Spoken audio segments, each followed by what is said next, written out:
right, guys, you are looking at Jumpgate Evolution. This is Garrett Fuller from MMORPG. I'm at AGDC with Scott Brown, the president of NetDevil, who's been working on Jumpgate for a while. And Scott's going to talk a little bit about the summer and the changes they're making to the game, and some of the reasons why he can't get jumpy about the launch yet. But you know what? That's what it's all about, right? Building the proper game and setting everything up. So. All right. Yeah. All right. So Scott, tell us a little bit about the new player experience and what's going on here and what we're seeing on the screen. Sure. So we spend a lot of time because we want to make this game very accessible. You know, it's the old mantra of easy to learn, difficult to master. Right. And we're really taking that to heart here. We want to make sure that this is not a long tutorial type of first experience. This is a get in right into the action. Right. And so we've been doing a lot of focus testing on just getting someone in the game quickly and then letting them start shooting right away, right? And so you'll see some of that kind of as he's going through. Like we do things like slowly introduce the UI to you as like your ship systems come online. Right. Which is something I think is a much cooler approach to it than before we just kind of dumped you in with everything. Because there's a lot to know. Yeah, no, it doesn't knock you over the head. It actually is really straightforward, and it gives the player a chance to grow with the game, which is I think what you want when you easy to learn, hard to master. You know. So. Yeah, and so you know, the controls. Still very simple with mouse and keyboard. Of course, we still have absolute support for joysticks and the triple monitors and the head tracking units and stuff. So for the diehard sim guys, it's still going to be there. Right. Another great example of sort of the easy to learn, difficult to master is the dampener system, we call it. Right. So right now when he's flying, it's kind of sort of the old Wing Commander style of like where you point you go kind of model. Right. But he can turn that off and go much more Newtonian and do things like turn around backwards and fire guys behind you and fly sideways. And so it's one of those things you could turn on as you get better at the game. So there's a lot of more advanced controls that are in there. It's just that they take a little while to kind of come in. Cool. That's it, isn't it? So tell us a little bit about this. So this is the first kind of boss in our game. It's difficult to see probably at this res, but in the lower right hand corner there's a little red box and it's giving you a status about what you are and what phase you're on. So in this first phase he has to destroy the turrets. Now we're cheating, so he has a very powerful gun that's going to one-shot all of this, and this would typically be something you do in a group. Right. You know, where you'd have one guy trying to lure the turrets and another guy you know, shooting at the different targets. So basically, as he takes out these turrets, then the next phase of it opens up, and he'll have to destroy the power core.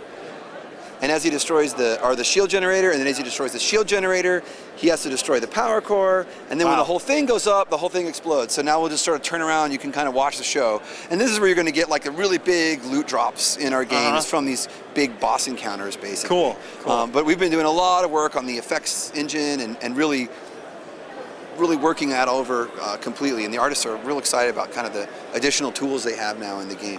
You know, in the times we've talked in the past, I've always said that the game looks miraculous. It really does. I mean, just the background of space going into the space station itself and the asteroids and everything. You got so much going on the screen in a great way. It doesn't, you know, it doesn't over-endow you with, you know, knock you over the head with kind of all these flashes, and you know the combat works and the effects are very crisp, which I think is cool, which we talked about because you were working on a lot of polish right now with friends and family, right? Effects is one of the things that came back as not good enough. And so there's a lot more work we've put into that whole system. The artists had a bunch of tools they wanted, and really one of the things I'm most proud of with this game was, you know, we set out to make it beautiful. We wanted space to be bright and colorful and exciting, a place you want to be, not sort of dark and scary. And these guys did such an amazing job because we said this game has to look great, but it needs to run on toasters, basically, right? I mean, the PC market is so different now, with like more and more low-end computers coming out, like netbooks coming into the market, and so we really need to support all the low-end stuff and make sure that it still works. And they've done an amazing job of like making a game that both looks really well, but can run, you know, all the way down to, you know, right now we're testing it on GeForce 2s. Wow, really? And on the Intel integrated graphics controller. So it'll really be able to run on lots of machines. And you know, our big goal for the game is epic space battles, right? That's really what it's about.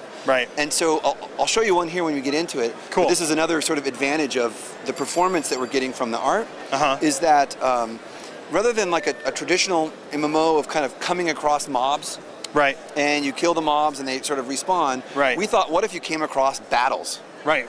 And so we'll show you an example here when he goes to this first AI of like what happens when you come into a big battle going on. And the missions when they take you here explain the story of a station under siege, and your defenders are trying to protect it, so they're out there fighting with you. It's something we noticed a lot in like looking at other space games, you know, like Privateer and X-Wing and Wing Commander, is that those games are you're almost always with a lot of AI on your side against a lot of AI on the other side. And one of the things we were finding in our early focus test was you versus AI is not nearly as interesting, or even you and a small couple of friends is not nearly as interesting as big battles that your side has a lot of pilots and so does the other. So you can kind of see on here, all the blue triangles are friendly, and the pink ones here are the enemies. And you can see them kind of working in groups. So look at that. That was cool. so you can see like the evasion stuff that they're doing. Yeah. And the AI all fly mostly Newtonian, so they can do stuff like fly backwards and fire at you and all that kind of stuff too.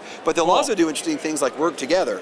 So you might shoot one guy and he'll fly away, while the other guys come in on your tail if you chase him. Really? So there's a lot more sort of AI tactics going on right now.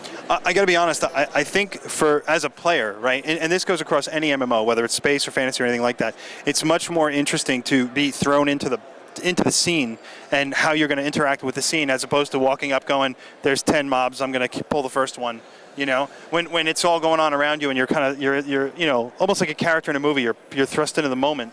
It's more interesting, and it's a better experience for the player. You know? And again, when you think of space, you think of big epic movies. And we were just like, the game wasn't giving it that feeling in the PvE sense yet, and that's a lot of what we've been reworking. And along those same lines, the mission system was something that we've totally revamped. Right. So the feedback was coming back that people, you know, like most games, nobody was reading the text, and it was the very typical read a paragraph that tells you what's going to happen, go do it, and then come back and read a paragraph, basically. Right. Yeah. And so we were thinking, like, you know, if you think about, you know, Star Wars or Battlestar is even a better example of like what it's like for a pilot to go on a mission. It's never like, we need you to go out there and kill 6 of these guys. It's more like, we need you to go out there on a patrol, right? Yeah, no idea what's going to happen. Patrol, right? Right. And so that's more how we've taken the direction of our missions. So less text, heavy up front, and as you play, you know, you'll start on your patrol and they'll say,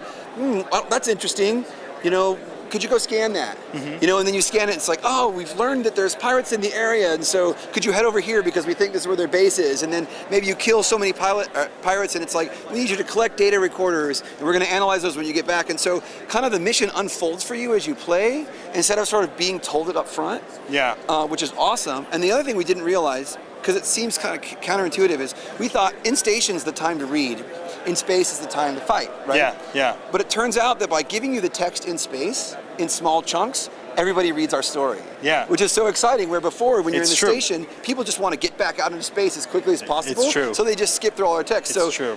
We've had another kind of cool advantage of this, of like missions that I think people are going to actually read, and which is fun, because it seems like almost nobody ever reads these, and we have great writers, and I want people to see the story they've put together. No, I think you're making a good point, and I confess as a player all the time that I get asked the question, do you ever read Quest Chat? And I say, you know, no. Right. You know, I don't. But you actually leading the player through in a faster pace with action integrated into the text that you're going to show to give them the missions, it's the perfect balance to a game like this. It really is. I'm really excited about it. I mean, so again, these are the things that come from iteration and listening to feedback and making changes, and so I'm real excited about, you know, where it is, because we thought, you know, the typical MMO mission system would be perfect, and it wasn't. You know, it works for some games, but it doesn't work for this, and so sure, it's great. Listen, I know everybody's, you know, concerned about launch and beta and all those fun things, but you know, talk a little bit, you know, to the fans and to the players, and just tell them it's polished, man. You know, that's the key. So I'll let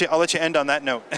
Sure. So I mean, again, only great games sell, right? Yeah. We're in the entertainment business, and if I'm going to ask somebody for their time to play our game, it needs to be great. Right. Good isn't good enough, right? Right. And so It's frustrating, I know, for everybody, because Oh, we really thought this game would be out by now. Yeah, yeah. But again, we're going to iterate, and we're going to do this until it's great. And thankfully, we have partners who support us in that, and also want to make a great game. Sure. And I think because of it, we're going to end up with a product that people are going to really enjoy. I think it's true, and I do think, and I said this earlier, you know, I do think players are patient. They really are. They want the best, and that's what you're going to give them, and that's what counts. So, you know, it's very true. So, like I said, guys, I'm Garrett Fuller from MMORPG. I'm with Scott Brown, the president of NetDevil, and I'll tell you what, Scott, Jumpgate looks awesome. Jumpgate Evolution, everybody. So we look forward to it, man. Thank you. Thank you. Right. I can't wait to get everybody in there. So.